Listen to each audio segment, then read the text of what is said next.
Okay, Chris. So we talked about your in the first part that your accounts got kiboshed fairly quickly. You say Betfair was your saviour, and you also built models to find Betfair, value on Betfair. I mean, in addition to your speed figures, I'm assuming. Can you just tell us briefly what, how do you make a model? Right. So if you think, sort of the starting point would be, if you look at, say, a horse that's won its last race, say 20% of them may win the next race. And then you add more and more information into that. So it's up in class, maybe they won the last race, up in class they win 12%, down in class they may win 30%.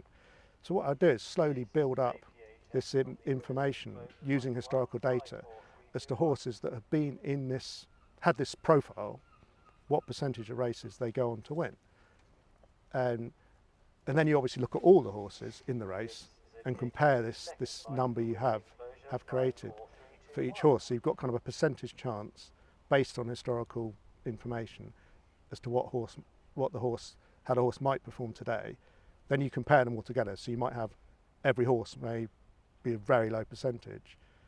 So obviously then you'd have to push up the lower ones to having more of a chance. If they're all at sort of 40%, then you'd push them all down.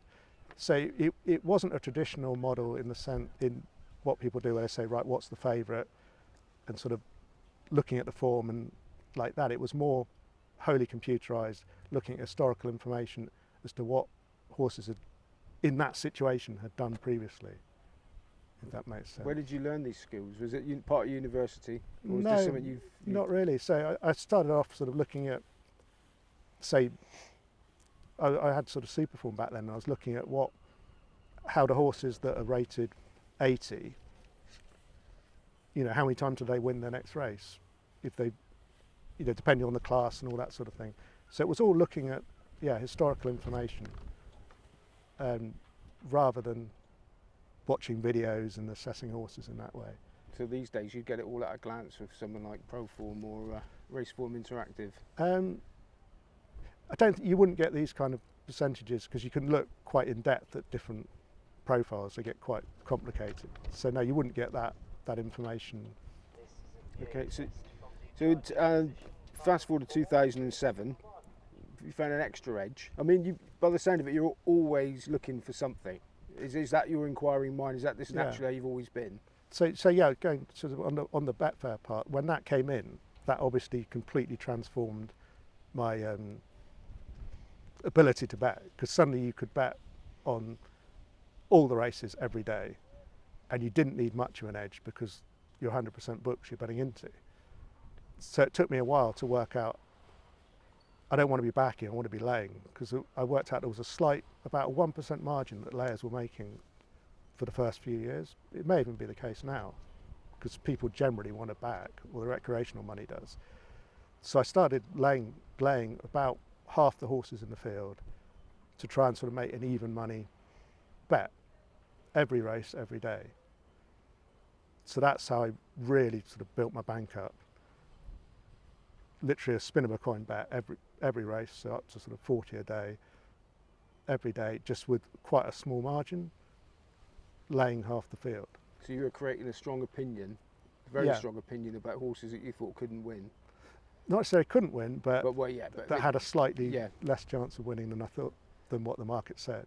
So at that point I realised the market is the key. So it's not necessarily, I didn't then think I can create a better price than the market. It's like I was following the market and just looking for a very small edge around the market, as it were. People like you must have been rubbing their hands together in those days, didn't they? I would say, yeah, those were the golden years. Yeah, the first few years of Betfair, you'd look and you'd see a horse would be 4 to 7 on course, and someone would be offering 2 to 1. I mean, there was mad pricing going on. And so going forward to what I was going to ask you then, so all of a sudden in 2007 you found an extra edge going racing and studying the horses in the paddock. I mean, where did a lot of people learn that in their lifetime to be good at it, enough to benefit financially. Where did you pick up the skills for that, and why did you suddenly decide you were going to start traipsing around racecourses again? Right, so in 2006 me and my wife moved out from London to near Lingfield. So I started going racing. I mean, obviously they have racing a couple of times a week there. And I thought, well, there may be something in this. I read Nick Morden had done a book, The Winning Look, and I think on the back it said something like 99% of people bet on horses that they've never even seen. So I thought, well, there could well be something in here.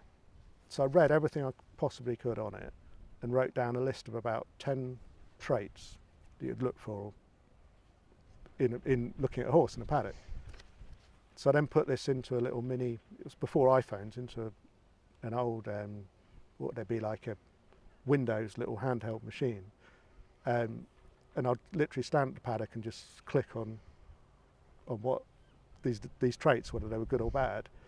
And what I found was this, I sort of did it without betting for 2 or 3 months, and then I realised, you know what, some of these traits, they're literally winning double what you'd expect them to win, double the amount of time. So at that point I just started betting or laying the ones that were bad. So there'll be sometimes when I'll be the only person, you know, pouring down with rain in the paddock, looking at them, and a horse that was odds on would just go crazy, you know, jumping around or what have you. So it would be an obvious lay. So yeah, that was probably the most profitable thing that I ever did, was the on-course. And during that time where you were doing all your analysis for this, were you betting on, you know, on your old system still? So they were still running, because quite after about a year on Betfair, I realised that I didn't want to be sitting there placing all the bets by hand. So I wrote a program to automate the bet placement. So yeah, that meant that obviously by the time I went on course, I could just leave that running at home. So is all this, what we've talked about up to now, was it all stuff that you decided to learn, that you taught yourself, or did you have anybody giving you a bit of a lead? So from time to time, there'll be like, when after Betfair started, there'll be groups that would meet up. Bernard, the guy that ran Colossus Bets, he would like arrange meetings and things like that. So I'd learn from talking to other people. What, in person? Yeah, there'll be meetings. So most people back then, you know, you'd be on the Betfair forum talking, and everyone would be like behind their computer at home. But yeah, there were actual physical meetings. But yeah, I learned quite a lot from meeting up with people and discussing what they were doing. But everyone was a bit cagey. But I can imagine. yeah, there was no real influence. Really, books. But I mean, back then it was, especially early on, there was much more material in books. Now you might get the odd article online, but there's no really good books that are written that have a lot of detail about ideas as to how to win. There's a gap in the market for you there, look. I don't think people really read books, do they? Now, on a darker note, I mean, you gave up betting care for your wife. You told me that a year or so changed your attitude to risk and the way you bet. I mean, can you obviously don't want to elaborate on the personal stuff, but how did it change your betting approach? So yeah, up until 2008, I didn't really care. I just had money in Betfair, built it all up. We'd take out money when we needed it to live, but I was betting more and more stakes as I had more money in there, and the sort of volatility of what I was making was just going up and down like a yo-yo, but it didn't matter. And then yeah, my wife got sick, so I had to sort of take a year off to look after my daughter, look after her. And at that point, you know, obviously we're spending down on what I'd made, and I realised we can't carry on. I can't carry on just having a hugely volatile income. So at that point I thought I really need to change to get something more stable.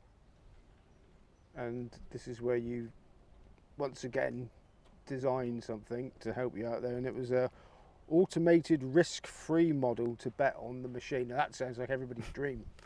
Yeah, so it's literally an automated trading model for Betfair. So really just backing, you know, back high, lay low, but from learning from, again, previous data on Betfair, how the markets move, and just jumping in front of other people's bets, as it were, and then laying the odds back to them. I think really at that point also the premium charge had just come in, and it occurred to me that other people were making a lot of money just trading, because that's why they bought the premium charge in. It wasn't for people making 4% on turnover. They were probably already paying a lot of commission. So it made me feel like if lots of people are making this kind of money, they wouldn't have bought the premium charge in if they weren't. There must be another way of doing it. So that's why, another reason why I thought this is probably the kind of thing I should be doing now. So were you still? How long did you go in racing? So you weren't one of these people that was sat in your bedroom with your computer 24 hours a day, nearly, tapping away. You were getting out and about still, or did that period sort of not last long? First 5 years, yeah, sitting in a room on the computer. Then on course, obviously out every day. I mean, I was going racing 7 days a week, sometimes 2 meetings. There was one here at Brighton and one at Lingfield. I'd go up, do both. So yeah, I was getting out, but yeah, the first 5 years I wasn't. So when you say risk-free, I noticed that you didn't put it in inverted commas. So how risk-free was it? Never a losing day on that.